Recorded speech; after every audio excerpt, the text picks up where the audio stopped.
యమijala నరసింహమూర్తి. నేను ఆంధ్రప్రదేశ్ బ్రాహ్మణ welfare corporation మాజీ డైరెక్టర్ అండి.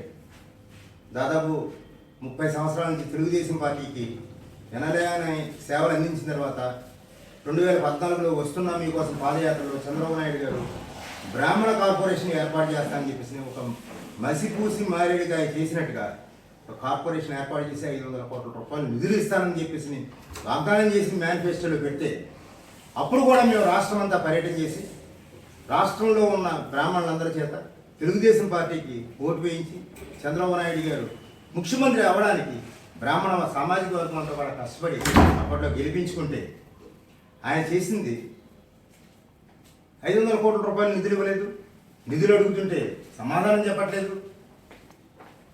అర్చకులు, పురోహితులు, వేద పండితులు ఉంటే వారికి కళ్యాణ పథకం కింద 1,00,000 రూపాయలు ఇస్తామని చెప్పేశారు. 1,00,000 రూపాయలు ఇవ్వలేదు. 175 మంది నియోజకవర్గ కోఆర్డినేటర్ని గతంలో ఎన్టీ రామారావు ఒక కలంపోటుతో కర్ణాలను తీసేసినట్టుగా 175 మంది నియోజకవర్గ కోఆర్డినేటర్లను కూడా ఉద్యోగాల నుంచి తీసేశారు. మరి పోయిన వారం అంతా ఆ ప్రజావేదిక దగ్గర చంద్రబాబు నాయుడు గారి ఇంటి దగ్గరే అలా వేసి ఉండి ఒక్క సీట్ ఇప్పించండి మహానుభావ అని చెప్పేసి ముఖ్యమంత్రి గారిని వేడుకుంటే అనేక మంది అభ్యర్థులు వచ్చి సుమారు 10 మంది దరఖాస్తులు ఇచ్చారు.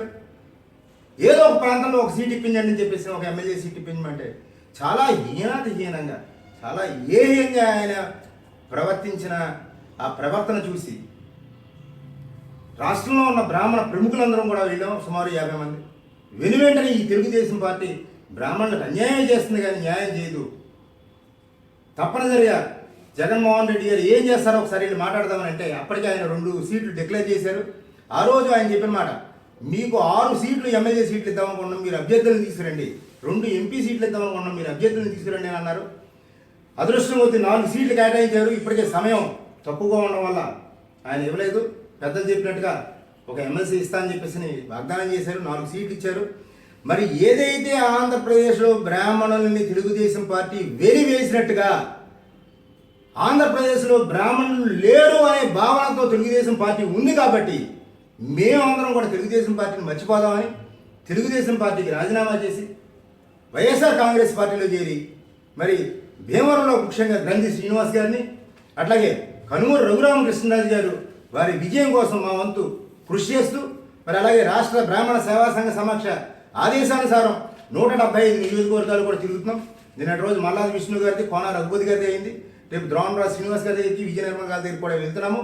ఏ నియోజకవర్గంలో అయినా సరే YCP candidate, YSR Congress party candidates అందరూ కూడా గెలుపు కోసం మా బ్రాహ్మణ సంఘం టీం అంతా కూడా పనిచేస్తుందని చెప్పేసి దయచేసి 4 సీట్లు ఇచ్చింది గో బ్రాహ్మణేభ్య శుభం భవతు లోకా సమస్త సుఖనో భవంతు అని అస్తమానం వారికి ఈ బ్రాహ్మణుల్ని అందరూ కూడా గుర్తించి ఈ బ్రాహ్మణ జాతికి తెలుగుదేశం పార్టీలో జరిగిన అవమానాన్ని అన్ని హిందూ మతస్థులు, ప్రజానీకం అందరూ కూడా గుర్తించి దయచేసి ఒకసారి జగన్మోహన్ రెడ్డి గారు అన్ని మతాలకి, అన్ని కులాలకి, అన్ని వర్గాలకి సామరస్యపూర్వకంగా అక్కడ సీట్లు కేటాయించారు కాబట్టి ఈసారి దయచేసి జగన్మోహన్ రెడ్డి గారికి ముఖ్యమంత్రి అయ్యే అవకాశం చేయాలని చెప్పేసి మేము రాష్ట్ర పర్యటన చేసాం.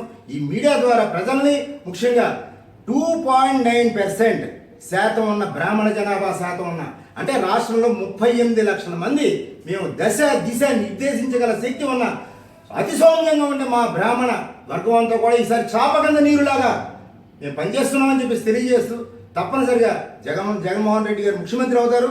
అట్లాగే భీమవరంలో గ్రంథి శ్రీనివాస్ గారు, కనుమూరు రఘురామకృష్ణరాజు గారిని కూడా గెలిపించుకుంటామని చెప్పి తెలియజేస్తూ ఈ మీడియా ద్వారా అందరికీ ధన్యవాదాలు తెలియజేస్తాను.